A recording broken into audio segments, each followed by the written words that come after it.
What's going on, guys? My name is Spartan and welcome back to my tower. In today's video, I'm going to be giving you a beginner's guide on the Blender farming strategy. So this has been a pretty requested video for me to do. A lot of you guys are currently doing the Blender strategy, and a lot of you maybe aren't even to the point of Blender yet and need some information about it. So that is why I am here. So first and foremost, what is the Blender strategy? Well, the Blender strategy is a farming build that is essentially based on knocking back enemies away from your tower and killing them with orbs. So it is a very, very beginner-friendly strategy, and it can essentially be summed up in 2 words, and that is free upgrades. But we'll go ahead and talk about the ins and outs of the strategy, and I will tell you basically everything that you need to know to be properly set up to effectively do the Blender strategy, because this is actually what I did for a very long time prior to doing Orb Devo. Let's go ahead and start this off in the workshop, and we'll talk about all the important stuff to do in the workshop. But first and foremost, I will say my workshop is not optimized for Blender. I currently have it optimized for Orb Devo, as that is the strategy that I've been doing. And if you're curious about Orb Devo, I have a couple videos on my channel about that exact topic. So feel free to go check those out at your leisure. But we're not talking about Orb Devo, my pride and joy. We are talking about Blender. First and foremost, the main things that you're going to want for the Blender strategy is you're going to want your cash bonus and your coins per kill bonus fully maxed.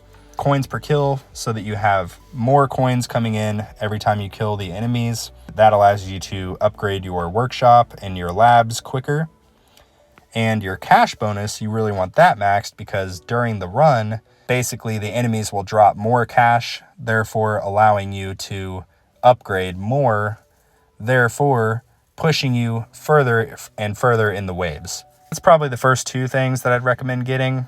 The main things that you're going to want to do next is your free upgrades. So free utility upgrade is really probably the first one I would recommend because it can give you a chance at getting a free defense upgrade and a free attack upgrade.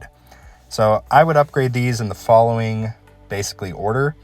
I would do free utility upgrade, then I would do free defense upgrade, and then I would do the free attack upgrade in that order. If you have enough coins to max all 3, then great, go for that. But if not, I would basically do it in that order that I just mentioned. Some other stuff that is going to be really, really helpful for you is your enemy level skips. In particular, your enemy attack level skips. This gives you a chance of skipping an enemy attack level after completing a wave. And what that means, essentially, in layman's terms, is if an enemy attack level skip triggers, it will not increase the enemy's damage, because every single wave that happens, the enemy's damage and health go up. So by upgrading your enemy level skips, that basically gives you a chance that their damage and health will not go up. But for the purposes of Blender, you're really just focused on the enemy attack level skips, because that is going to be a huge game changer for your progression. So now let's move on to the defense tree. Main stuff here, you're obviously going to want max defense percentage if you can afford it. This is huge, really across the board for the tower. Every strategy you're going to want max defense percentage. You're going to want to try to get your health pretty decently high, just so that you obviously don't die just from like a stupid boss happening or vampires or who knows what else. So your survivability is going to be huge. Likewise, lifesteal, it's decently cheap. Try to max that out. And yeah. Likewise, you're going to want your thorn damage to be maxed, ideally. This is decently cheap to do in run, so you don't necessarily need to do it in the workshop. But again, if you can afford it, go for it. It's great. And the main thing that you're going to need here is your orb speed and your orbs. It's going to give you up to 4 orbs that spin around your tower like you can see right here. And that's going to be really just the main cause of killing enemies is your orbs. And these next 4 upgrades are going to be really kind of your bread and butter for keeping the enemies away from your tower. And that is first and foremost going to be your knockback chance and your knockback force. This obviously gives the enemies a chance to knock back the enemies from your projectiles, so the bullets that your tower shoots. And your knockback force, you're going to want that maxed because at max level, it will effectively push it to the max amount of your tower's range, which is going to be where your orbs are, hence the term blender. You're pushing the enemies into your orbs, which are blending them, killing them, and creating a nice little enemy smoothie of sorts. But yeah, also your shockwave size and your shockwave frequency. This again is just going to push the enemies away. If there are any that start to overwhelm your tower, it will push them away into the orbs and hopefully kill them. And that is going to be it for the defense tree. Let's go ahead and go to the attack upgrades. So the main stuff here is you're going to want to max your attack speed. You're also going to want to max your multi-shot chance and targets, your rapid fire chance and duration, and your bounce shot chance and targets. And the reason for this is basically the multi-shot in particular. If you have, in my case, 9 targets that are all getting shot at the same time, and your knockback chance is maxed, it is going to knock back all 9 of those targets into your orbs so that you can blend them up into little bitty square pieces. Multi-shot is going to be really the best one. The next best is going to be rapid fire, and the third is going to be bounce shot. The main thing again is going to be getting your attack speed as high as humanly possible, and your multi-shot chance, rapid fire, and bounce shot. Now that we've covered the workshop, let's go ahead and go into the labs. First and foremost, main lab that you're going to want to focus on is your lab speed. This will just help you across the board with getting the labs upgraded sooner rather than later. I made the mistake early on of not just keeping my lab speed lab going forever. I could probably have it decently close to maxed at this point, but I neglected it for a while, and now I'm suffering the consequences of it. So try to get your lab speed all the way to maxed if you can. And the next lab that I'd recommend unlocking is your perks lab. And we'll actually cover what the perks are in a little bit, but the perks are going to be super helpful for your farming runs and your milestone runs for that matter. But they just give you a whole bunch of different options that are super helpful. So you're really going to want your perks as soon as you can possibly get them. And the next lab I'd recommend upgrading is your defense percentage lab. So the general rule of thumb across the tower community is to upgrade your defense percentage lab to level 23. And if you have the defense percentage lab at level 23 with all 5 defense perks and an ancestral defense percentage effect on your module, you effectively get max defense percentage. Along with defense percentage, you're also going to want to put some levels into your health lab. This again just gives you added survivability in the event that a vampire is just trying to suck all your health away. It will give you a better chance at not dying from the vampires. And yeah, speaking of vampires, a great lab that you should get ASAP for vampires if you don't already is garlic thorns. I'd recommend just going ahead and maxing it at level 10. It's a relatively quick and inexpensive upgrade, and yeah, it will help you out big time for those pesky vampires. The next lab I'd recommend putting some levels into is your attack speed lab. Again, this just has to do with the main goal of the blender strategy is shooting the enemies as quickly as possible so that you can knock them back into your orbs as quickly as possible. So attack speed is going to be huge for that. It also helps you out with later on in the game when you get into some other builds like glass cannon and stuff like that. So attack speed is definitely something that even I probably need to get way higher. I feel like level 18 is just puny. And the final lab I'd recommend is the damage lab. Same sort of message here, is just shooting the enemies, trying to do as much damage as possible, trying to get them into your orbs. And the damage lab in particular, the more damage that you have, the better your chance of surviving is and actually killing the enemies. And it goes hand in hand with your lifesteal.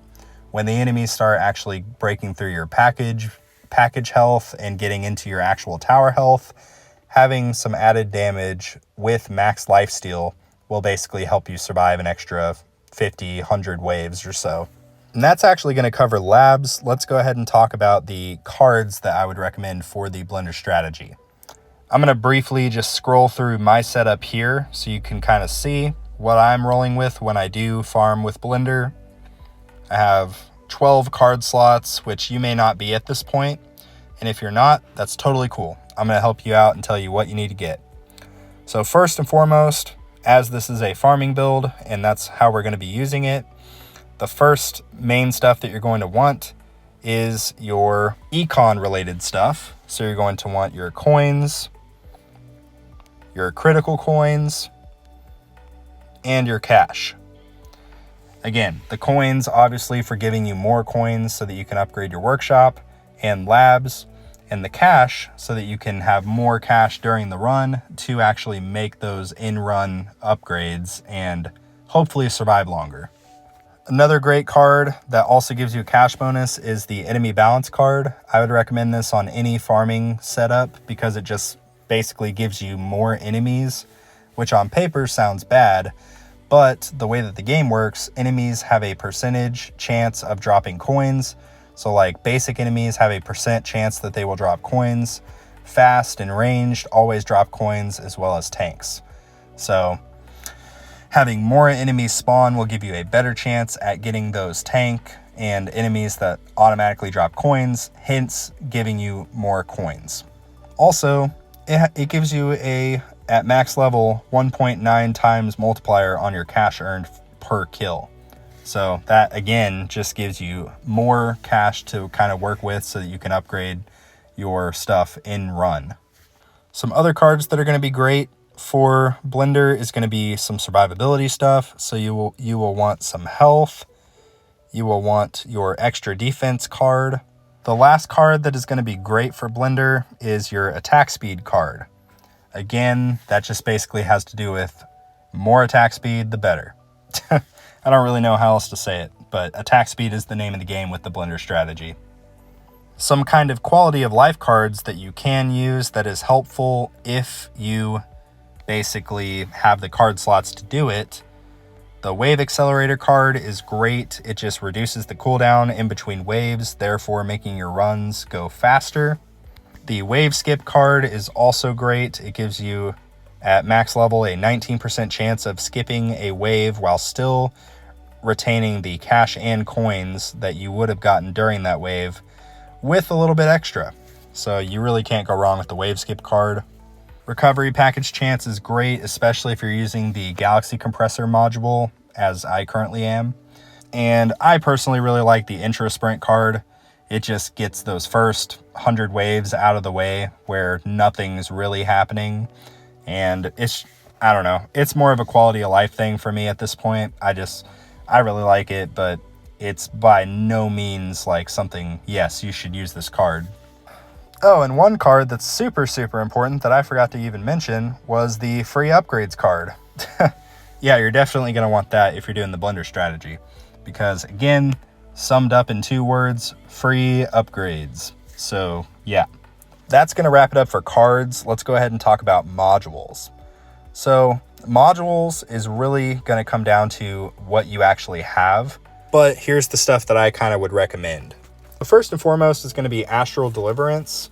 It increases your bounce shot's range by 3% in my case, and it's really good. For the actual effects for the cannons, you're definitely, again, going to want the attack speed. You're also probably going to want multi-shot targets or multi-shot chance, anything like that. That's going to be very, very helpful. For the generators, one that would be very good for more coins would be the Black Hole Digester. This gives you, at epic level, a temporary 3% extra coins per kill bonus for each free upgrade that you got during that current wave. So if I got a free attack, free defense, and free utility upgrade during a wave, I would get up to 9% of a bonus coins for that wave. Looking at the effects, some really good effects would be obviously your coins per kill bonus, because more coins is always great. Also, your enemy level skips. That is going to be super helpful. For your core module, this really doesn't pertain that much to the blender strategy, but I would just recommend finding something that really complements whatever ultimate weapons that you have. So in my case, I have Death Wave, Golden Tower, and Black Hole, and none of them are synced. So I've been using my Multiverse Nexus to basically allow me to sync them up and therefore stack all of the coin multipliers. For the armor module, there's a couple pretty decent options here. So the first and foremost I'd recommend is Wormhole Redirector. This basically allows your health regen to heal up to, in my case at legendary level, 50% of your package max recovery. And another great option that you can use is actually your anti-cube portal. And this makes enemies take, in my case at legendary level, 15 times damage for 7 seconds once they're hit by a shockwave. Again, the shockwave pushes the enemies up towards the orbs, and whatever enemies did not die to the orbs basically will have times 15 damage, in my case, done to them for 7 seconds. So that is huge. And in terms of the effects, you're basically just going to want any kind of survivability. So the main one that you're going to want is a defense percentage. That's going to be huge. Also, knockback, force, or chance, either or will be great. And that's going to wrap it up for modules. Let's go ahead and talk about what perks are going to be ideal for the blender strategy. If you have the first perk lab unlocked, I would recommend always getting the perk wave requirement. That's going to be huge, just reducing the overall amount of waves required for a new perk to pop up.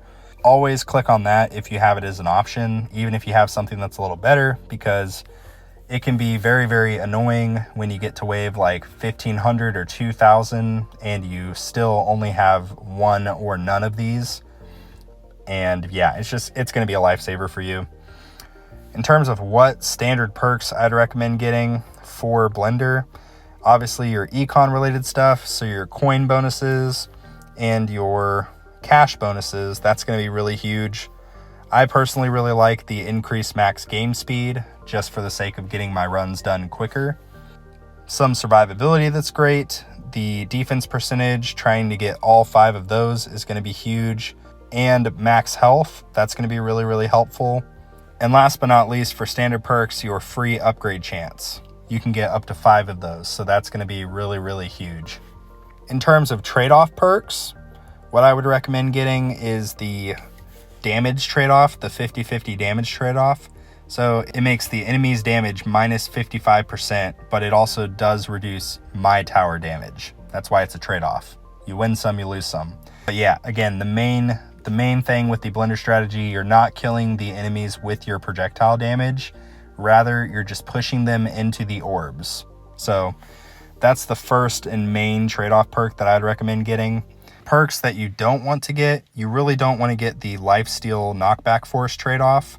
Obviously, because with Blender, we are trying to knock the enemies back as far as possible. Also, I wouldn't recommend ever getting any of the perks that basically give the enemies more damage. The coin health trade-off can be really good if you have enough health and survivability to basically actually survive. Because if you get the perk and you get all those extra coins for all but 10 waves, and then you die, it's not a good situation. But if you have a really well-developed survivability workshop, like your health regen, your defense percentage, if all of that is high enough, definitely recommend getting the coin health trade-off, because that is going to be huge for your coin income. But yeah, that is pretty much going to wrap up the video for today. This has been a beginner's guide on the Blender farming strategy. And guys, I really hope that you enjoyed the video. If you found it informative or entertaining or helpful in any way, feel free to support the channel by dropping a like on the video, maybe a little comment, and maybe consider subscribing. I'd really appreciate it. And yeah, Likewise, if you guys have any questions about the Blender strategy or anything that I've talked about in this video or haven't talked about, feel free to ask me down in the comments below. I generally try to get back to most of my viewers that comment, just because, I don't know, I feel like the tower community is very supportive, so I'm really trying to do that on my channel and just help you guys out. But yeah, don't be a stranger. Feel free to reach out if you guys are confused about anything or need some clarification. And yeah, that is going to cover today's video. Thank you guys so much for watching. Like always, I will see you guys later.